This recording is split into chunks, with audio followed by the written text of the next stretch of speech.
যশোরের চৌগাছায় দুই মোটরসাইকেলের মুখোমুখি সংঘর্ষে প্রাণ হারিয়েছেন হুমায়ুন কবির রিপন নামে এক সেনা সদস্য। শনিবার বিকেলে চৌগাছা যশোর সড়কের আফরা মোড় এলাকায় ঘটে এই মর্মান্তিক দুর্ঘটনা। নিহত রিপন যশোর সেনানিবাসে কর্মরত ছিলেন এবং ছুটি নিয়ে মোটরসাইকেলের নিজ গ্রাম বাড়িয়ালিতে ফিরছিলেন। প্রত্যক্ষদর্শীরা জানান, বিপরীত দিক থেকে আসা একটি দ্রুতগামী মোটরসাইকেলের সাথে রিপনের বাইকটির প্রচণ্ড সংঘর্ষ হলে ঘটনাস্থলেই তার মৃত্যু হয়। এ ঘটনায় অপর মোটরসাইকেলের ৩ আরোহী গুরুতর আহত হয়েছেন। স্থানীয়রা তাদের উদ্ধার করে যশোর জেনারেল হাসপাতালে পাঠিয়েছে।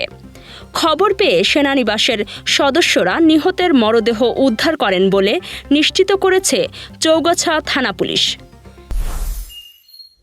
যশোরে চুরির অপবাদে মানসিক ভারসাম্যহীন মিনারুল কবির শামীমকে পিটিয়ে হত্যার মামলার অন্যতম আসামি ইসমাইলকে গ্রেফতার করেছে র্যাব ৬।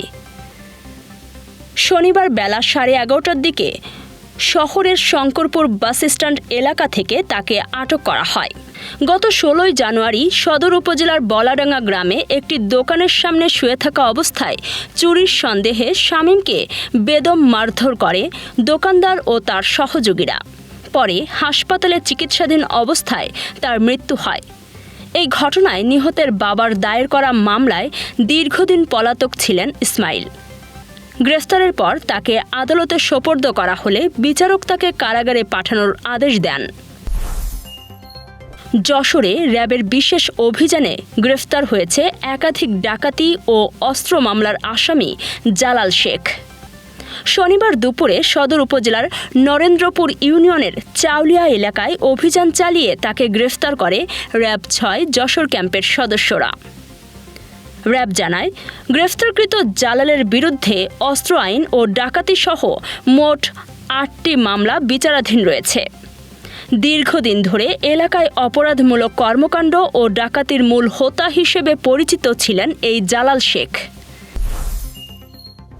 যশোরের শার্শায় পল্লী চিকিৎসক আল আমিন হত্যা মামলার রহস্য উন্মোচন করেছে পুলিশ।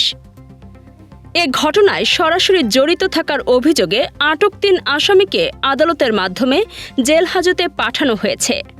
আটককৃতরা হলেন বুরুজবাগান গ্রামের আলাউদ্দিন আলা, লালন হোসেন ও সেলিম মিয়া। পুলিশ জানায়, আটককৃত সেলিম ও আলাউদ্দিন ওই এলাকার চিহ্নিত চাঁদাবাজ ও মাদক ব্যবসায়ী। প্রাথমিক জিজ্ঞাসাবাদে তারা স্বীকার করেছে, ব্যক্তিগত বিরোধ ও ২ লাখ টাকা চাঁদা দাবিকে কেন্দ্র করেই আল আমিনকে নৃশংসভাবে হত্যা করা হয়। এমনকি ৩ মাস আগেও ওই চিকিৎসককে মারধর করেছিল এই চক্রটি। ঘটনার সূত্রপাত গত ১৯ ফেব্রুয়ারি রাতে। তারাবির নামাজ শেষে বাড়ি ফেরার পথে ধারালো অস্ত্র দিয়ে কুপিয়ে হত্যা করা হয় আল আমিনকে। এই ঘটনায় নড়াইলের মশিউর রহমান সহ আরও ৪-৫ জনকে অজ্ঞাত আসামি করে শার্শা থানায় মামলা দায়ের করা হয়েছে। আসামিদের গ্রেফতারে অভিযান অব্যাহত রেখেছে পুলিশ। যশোরে সাংবাদিকদের সঙ্গে ইফতার ও মতবিনিময় করেছেন বিদ্যুৎ, জ্বালানি ও খনিজ সম্পদ মন্ত্রণালয়ের প্রতিমন্ত্রী অনিন্দ্য ইসলাম অমিত। এ সময় তিনি সাংবাদিকদের সাথে নিয়েই প্রত্যাশিত যশোর গড়ার প্রত্যয় ব্যক্ত করেন। শনিবার হোটেল অরিয়নে সাংবাদিকদের সম্মানে এক দোয়া ও ইফতার মাহফিলের আয়োজন করা হয়। রমজানের তাৎপর্য ও ভ্রাতৃত্ব বোধকে সামনে রেখে আয়োজিত এই ইফতার মাহফিলে জেলার বিভিন্ন প্রিন্ট, ইলেকট্রনিক ও অনলাইন মিডিয়ার সাংবাদিকবৃন্দ এবং বিভিন্ন রাজনৈতিক দলের নেতৃবৃন্দ উপস্থিত ছিলেন। প্রতিমন্ত্রী অনিন্দ্য ইসলাম অমিত নিজে উপস্থিত থেকে আগত অতিথিদের স্বাগত জানান এবং তাদের সঙ্গে কুশল বিনিময় করেন। বিশেষ অতিথি হিসেবে উপস্থিত ছিলেন জেলা বিএনপির সভাপতি অ্যাডভোকেট সৈয়দ সাবেরুল হক সাবু, সাধারণ সম্পাদক দেলোয়ার হোসেন খোকন, জেলা জামায়াতে ইসলামের আমির গোলাম রসুল, অ্যাডভোকেট নজরুল ইসলাম ও অ্যাডভোকেট এম ইসাহাক। ইফতারের পূর্বে এক সংক্ষিপ্ত আলোচনায় অনিন্দ্য ইসলাম অমিত বলেন, সদ্য অনুষ্ঠিত নির্বাচনে সাংবাদিকদের ভূমিকা প্রশংসার দাবিদার। তিনি সাংবাদিকদের প্রতি কৃতজ্ঞতা প্রকাশ করে বলেন, আপনারা যেভাবে আমাকে আমার দলকে সমর্থন দিয়েছেন, আপনাদের ভালোবাসা, আপনাদের উৎসব, আপনাদের অনুপ্রেরণা, আপনাদের মাথার উপরে ছায়া হয়ে থাকা, এই সব কিছু আমাদেরকে কৃতজ্ঞতা সিদ্ধ করেছে। আমি সে কারণে ব্যক্তিগতভাবে আমার দলের পক্ষ থেকে কৃতজ্ঞতা প্রকাশ করছি। আর যে কথাটি বলতে চাই, আমরা সকলে মিলেই একটা গণতান্ত্রিক বাংলাদেশের আকাঙ্ক্ষা হৃদয় ধারণ করেছিলাম। আমাদের সকলের আকাঙ্ক্ষা অর্থাৎ গণতন্ত্রের জন্য আমাদের আকাঙ্ক্ষা অভিন্ন ছিল। সেই জন্যই কিন্তু আমরা একটা গণতান্ত্রিক বাংলাদেশের স্বপ্ন দেখি। সেই স্বপ্ন বাস্তবায়নের জন্য আমরা যার যার জায়গা থেকে আমরা ঝুঁকে গিয়েছিলাম। আমরা ক্ষতিগ্রস্ত হয়েছি অর্থনৈতিকভাবে, সামাজিকভাবে, পারিবারিকভাবে, রাজনৈতিকভাবে, কিন্তু তারপরে কিন্তু আমরা যার যার অবস্থা থেকে লড়াইকে চালিয়ে গিয়েছিলাম বাংলাদেশের জনগণের জন্য একটি গণতান্ত্রিক বাংলাদেশ বিনির্মাণের জন্য।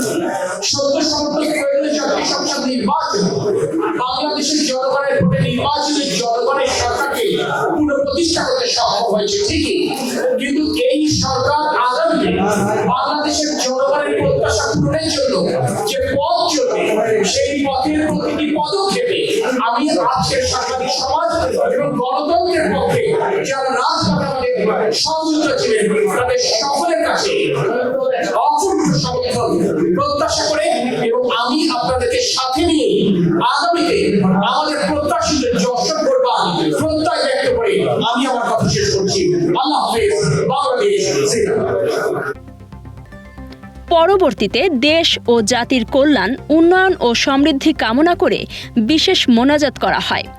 দোয়া শেষে প্রতিমন্ত্রী অতিথিদের সঙ্গে একত্রে ইফতার করেন। ইফতারে উপস্থিত ছিলেন সংবাদপত্র পরিষদের সভাপতি একরামউদ্দৌলা, সাধারণ সম্পাদক মবিনুল ইসলাম মবিন, প্রেসক্লাব যশোরের সভাপতি জাহিদ হাসান টুকুন, সাধারণ সম্পাদক তৌহিদুর রহমান, লোকসমাজের প্রকাশক শান্তনু ইসলাম সুমিত, সুবর্ণভূমির সম্পাদক আহসান কবির বাবুসহ অন্যান্যরা।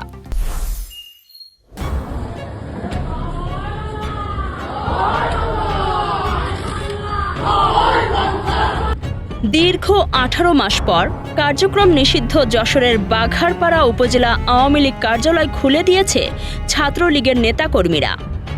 এ সংক্রান্ত 2 মিনিট 16 সেকেন্ডের একটি ভিডিও সামাজিক যোগাযোগ মাধ্যমে ছড়িয়ে পড়েছে।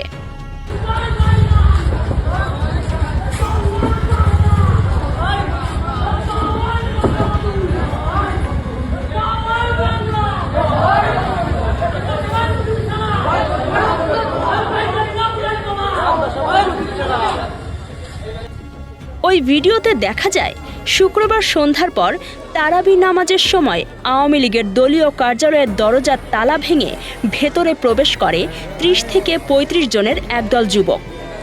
এরপর তারা ভিতরে দেওয়ালে শেখ হাসিনা ও শেখ মুজিবের ছবি টানিয়ে দেয়। এ সময় জয় বাংলা স্লোগান দিতে শোনা যায়।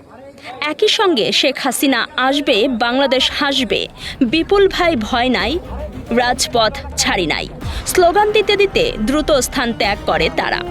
স্থানীয়রা জানান, তারা বাঘারপাড়া ছাত্রলীগের বিভিন্ন পর্যায়ের নেতাকর্মী ও জেলা আওয়ামী লীগের বিজ্ঞান ও প্রযুক্তি বিষয়ক সম্পাদক সাবেক উপজেলা চেয়ারম্যান ইঞ্জিনিয়ার বিপুল ফরাজির অনুসারী। এ বিষয়ে বাঘারপাড়া থানার অফিসার ইনচার্জ মাহমুদুল হাসান জানিয়েছেন, ভিডিও দেখে দেখে প্রত্যেককে খোঁজা হচ্ছে। একই সাথে বিপুল ফরাজিকে ধরতে মাঠে রয়েছেন তারা।